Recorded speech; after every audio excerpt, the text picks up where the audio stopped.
Hey folks, okay, so that was the proper time lapse taking you to this from the subway to my office. I hope you enjoyed it. And yeah, so this is my office. Let's give you a little tour. So this is a filing cabinet. This is my desk. Ooh. My computer. I got my to-do list here, which keeps me on the right track. And what's that other thing? That's all my files and stuff. Phone. That's Joanna's desk there, and her new computer, which is still in boxes. We've got a whiteboard that says "Welcome to Room 133."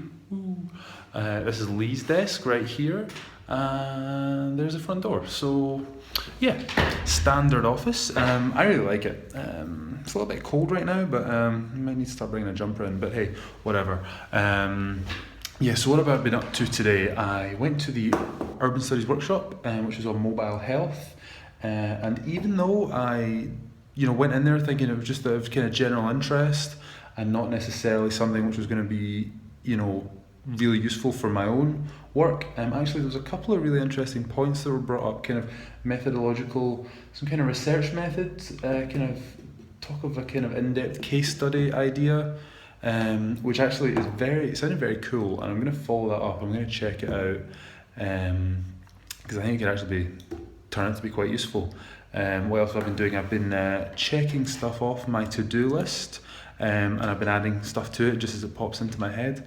One of the main things I've been doing today is going through, one of the things, the PhD convener asked us all to put together a 1-paragraph summary of our PhDs, just to introduce all the new people to the kind of people who are already here. That's actually turned out to be a very useful little exercise, because my research proposal was quite long. It was several pages, and whenever you read through it, sometimes you can pick stuff out that's kind of escaped your mind, because you maybe focused on the big things and you forget there's other things going on in there. So what I've actually going to do is I'm going to type this up and send it off, and I'm actually going to print it off and stick it up on my notice board right here, right above my computer, just because I think it would be good to have it there to keep me focused, so I don't start going off onto other routes or forgetting about any aspect, without a lot of thought. So yeah, so that's pretty much what I've been doing today. I've also been kind of beginning to gather together lots of PDFs and stuff to read, kind of thinking about the main strands of my research and thinking about what I need to do for each bit, because there are kind of several big tasks, there's kind of several projects all in this one project, so I'm kind of trying to sort them out, get ready for them. So that is Monday. Well, that was Monday. Tomorrow we finally got my meeting with Nigel, my other supervisor, sorted, so I'm going to meet him. It's been a few weeks since I saw him, so that'll be good to catch up. And yeah, so I'm going to head home. One thing I'm going to do this week is get a haircut. But yeah, so that has been Monday, and I will see you tomorrow. Okay, so the first thing you're going to notice in this video is that I went out and got that haircut. Looking nice and trim and manageable on top, I think. Looking good. Yeah, okay, so I had my meeting with Nigel, my other supervisor, and it was really good. My other supervisor brought me up to speed on what we talked about in our previous meeting, and we're all on the same page. We're ready to get going, which is really exciting. He had a couple of extra ideas that he wanted to talk about, particularly related to the role of street-level bureaucrats in cases of illegal eviction. So that was interesting. I got a lot of material out of the library on the role of police and the way they implement policy, and I think that's going to be relevant here. We also had a good discussion about the ethical issues that are going to come up in this research, and I don't know if I've already talked about this, but I'm going to be interviewing people who I get access to through an advice agency in Glasgow, people who have either just been illegally evicted or who are about to be illegally evicted. So there's going to be major ethical issues there, because this is going to be probably one of the most traumatic and emotionally challenging points in the participants' lives. Getting evicted is tough, but getting evicted improperly could be even tougher.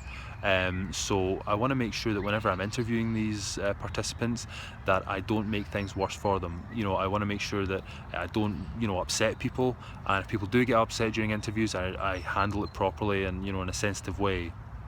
I also need to make sure that these people, the folks are going to be, working with an advice agency. They're going to have a caseworker who will be able to advise them as to what they should do in this case. I want to make sure that I don't interfere with that.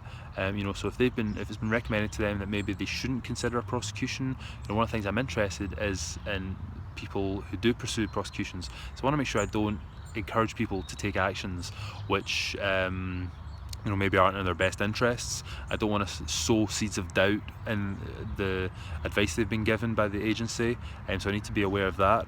And I also need to make sure that people who don't want to take part in this research don't feel pressured to take part in it.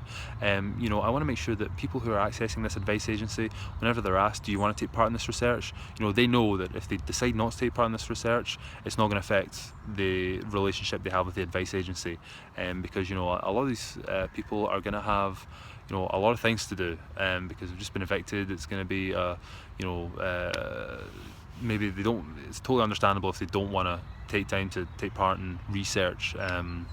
So a lot of things to think about, but it's good that we've identified them, and we can really think about this stuff now, as opposed to whenever I actually am interviewing people. What else is going on? I also have been I found a really good thesis actually online on a topic quite similar to mine. So someone at Glasgow University in 2001 did a study, their PhD, on the implementation of tenants' rights in social housing, and that's quite a similar topic, except mine is in specific cases in the private rented sector. So it's been good to read this thesis, to find out what a finished PhD thesis in this kind of socio-legal field looks like, and it's also just been a really interesting thesis. I've really enjoyed it, so that's been definitely good to read that. What else have I been up to this week? Sociology PhD students, they all had a little get together in the pub, and they invited the Urban Studies crowd. So me and Joanna went along to that and checked it out, and it was really good to meet some people, just talk about what's it like to do a PhD, what kind of tips did they have for us. And yeah, it was kind of weird because I've already been at Glasgow for a little while. Some of these folks who were there, I'm just starting my PhD, they're just finishing, and some of them had been, my tutors in workshops, or taking lectures that I'd gone to. So it was weird because suddenly we're all on the same level. So it was weird, but also kind of cool, Yeah, so what else has been happening? I think that's about it. I'm gonna go get some coffee, and I'll catch you guys soon.